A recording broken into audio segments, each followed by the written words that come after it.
Hi guys, today I thought it would be a wonderful vlog to do with my darling husband, Ben Mason, and I'm meant to be changing my last name to Mason, but I still haven't done it yet.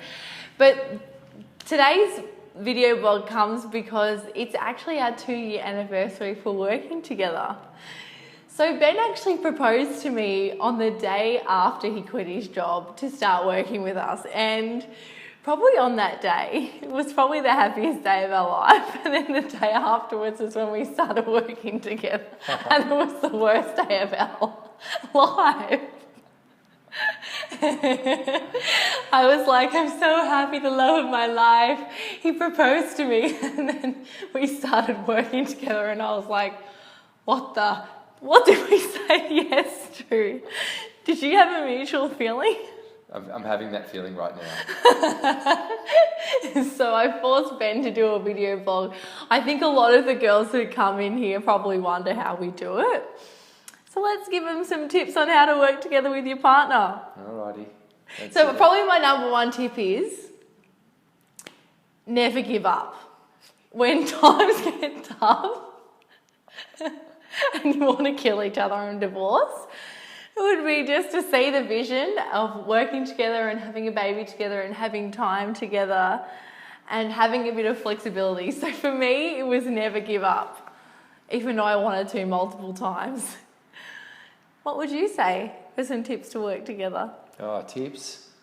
I guess it doesn't have to be working together, because we do get a lot of questions about like food and meal planning, and my husband doesn't want to eat this, and why are you working out and I'm sitting on the couch and all this sort of stuff.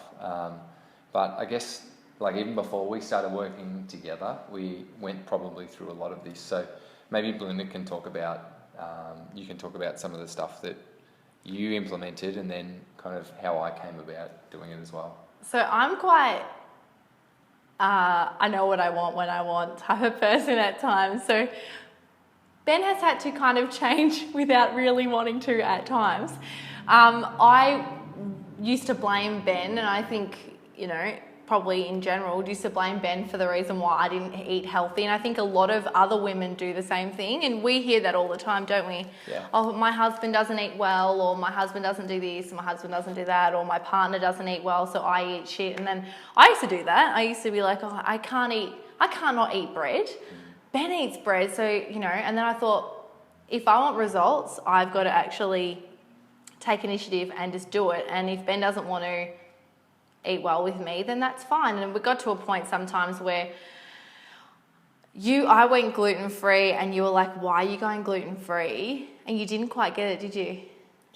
I think I had probably after school, I reckon about 10 peanut butter sandwiches a day for about, I don't know, how long did school go for? 12 years. And then Belinda 13. And he's 5 years older than me, that's why he's saying that. Yeah, gags.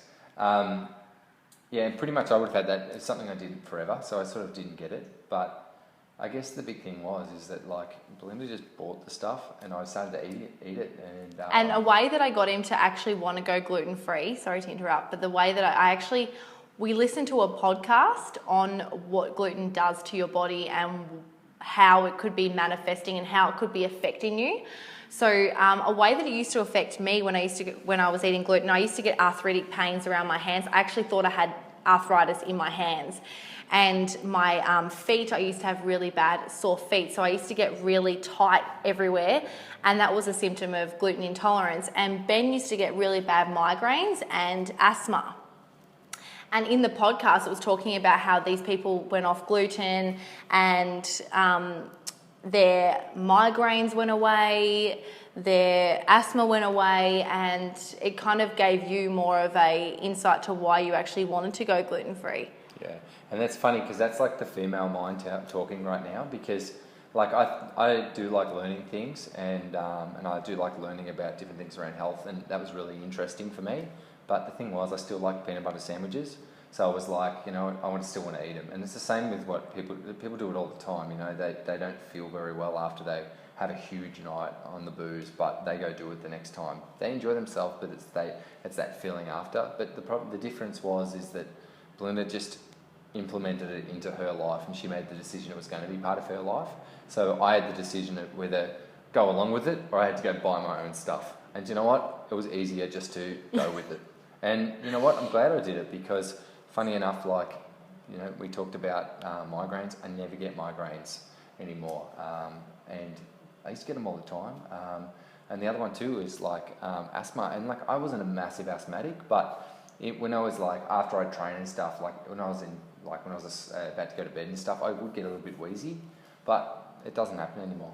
Not at all. He's not. I remember when I first met you, you did have asthma, and it was kind of regular. Like, you'd have this, you know, I couldn't breathe type thing, and now we haven't had that happen for you for about 3 years. No, it's good. Which is awesome.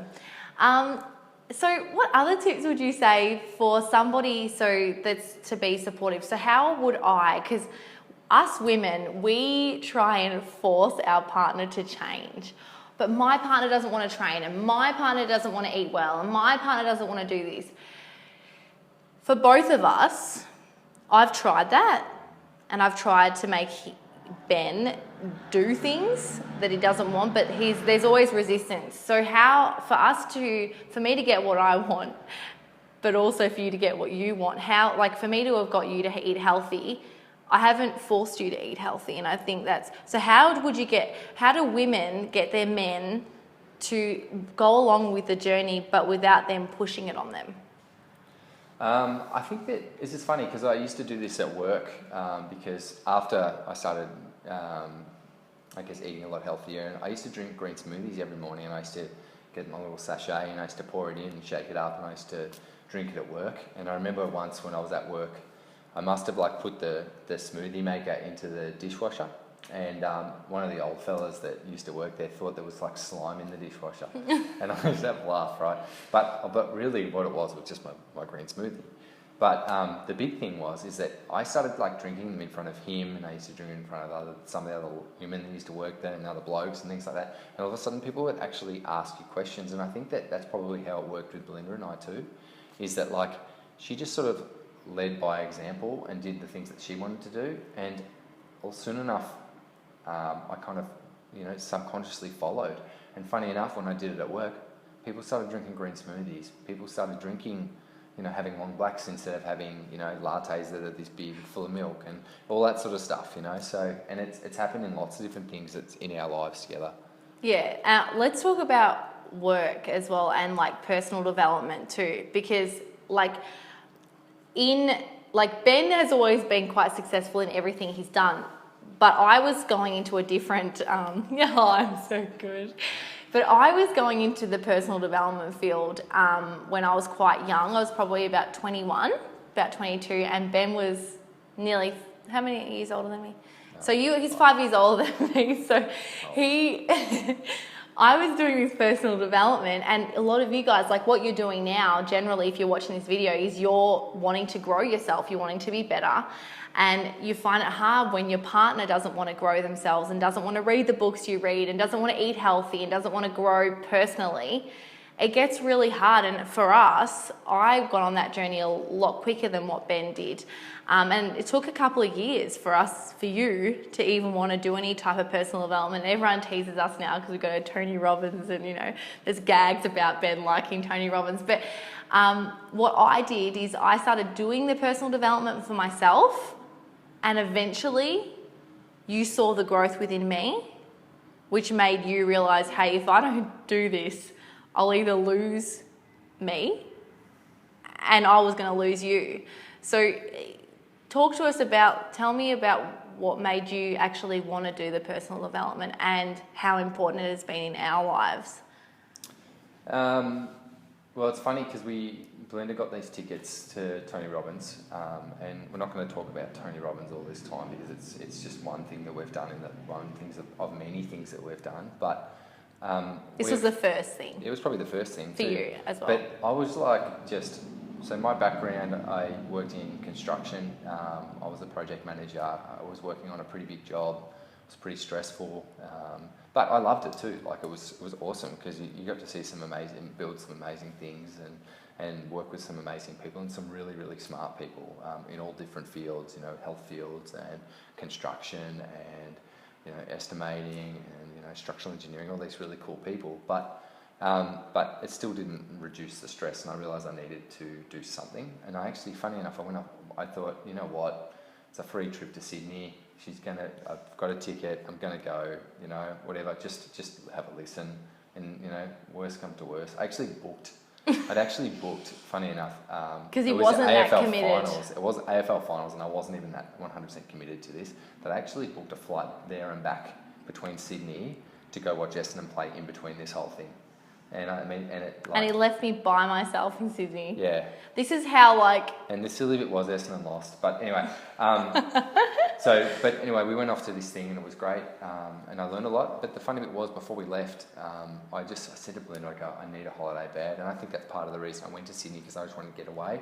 Went there and I said, I need a holiday and I want to do something healthy, because I'm just sick of every time I go on holiday drinking lots of booze and eating lots of shit. So I was like, oh, you know, that's what I'd love. Let's do that next time. And then we went off this thing, and then all of a sudden there was an opportunity for us to go somewhere where you could learn something, to a beautiful place in Fiji, and also just have it where you eat lots of amazing food. And it was funny that, like, you take the first step and all of a sudden it comes back to you a little bit. And then we went off and we haven't really looked back. And now, like, I don't look at the same people as Belinda for personal and professional development. I look for people within things that I'm interested in. So, like at the moment, like I listen to a lot of podcasts, and Chelsea, who works with us, she's probably heard them all. So I listen to all these like really obnoxious marketing guys, which are really cool. But also like a lot of people that like do lots of experiments on themselves and learn because they love learning, and that's probably what I get really driven by. I love learning. So there's some really cool people, and they're in like different fields. So who'd have thought that Ben didn't want to do a video and he's just chatting away? No, it's really good. So explain to me though, what you got out of personal development and how I finally got you across the line. Well, I ended up in an environment where there was things that actually triggered the things that I enjoyed. So, it was off at this seminar, but it was actually, I was learning something, and I was learning something that was directly relevant to me. And how's it improved your life? Like, how much happier are you? Like, do you feel like you've got more purpose in your life because we've done these things together as a team, as a couple? Oh, definitely.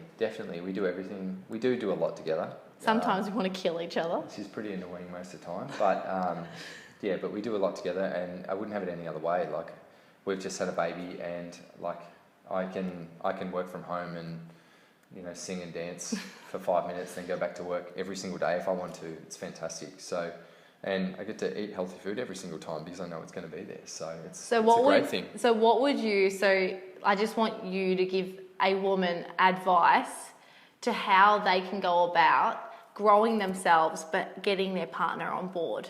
Yeah, okay. So I think the absolute number one thing that you guys need to do to get your partner on board is just to like commit to something yourself. So you need to commit to your health, you need to commit to your exercise, you need to commit to being the best person you can be, because there's only one way there's only two ways they're gonna go. They're just gonna completely drop off, and you're gonna go, well, that's their loss, or they're gonna come along for the journey. And I guarantee that they're gonna come along for the journey. And it might not be that they're going to join the same type of gym as you or eat the same type of food as you, but it's going to be a healthier choice, and it's going to be a fitter choice, or, you know, it's going to be something that's going to like really, I guess, drive your relationship and also both your health and your family's health forever. So, you know, like if you become that role model for your family, then you'll see everyone come along for the journey. So, and that's definitely the number one thing I would do. And I'm going to close this whole video with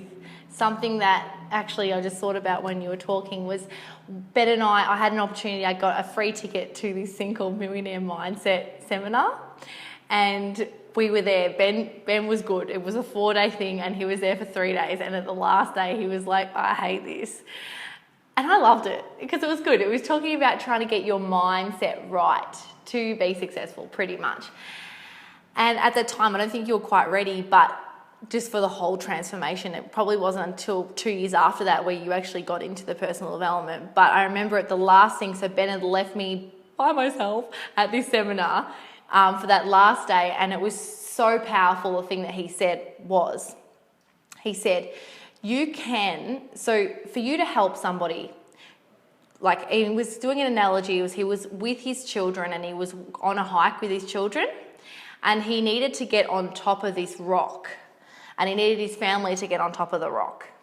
And basically what he was saying is that it's a lot harder for you to push the children up onto the rock and push them from the bottom up onto the rock than for you to walk on top of the rock, put your hand down and grab them and pull them up.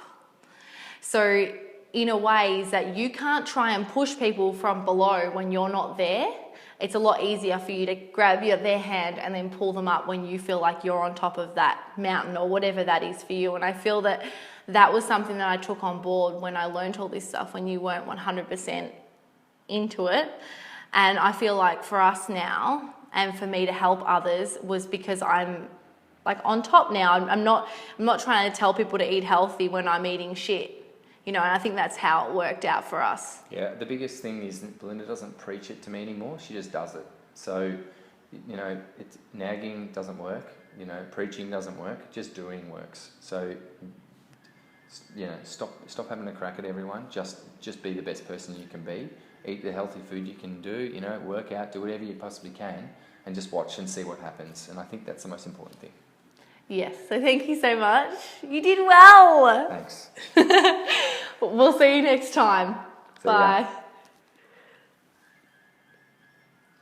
That was like for 15 minutes.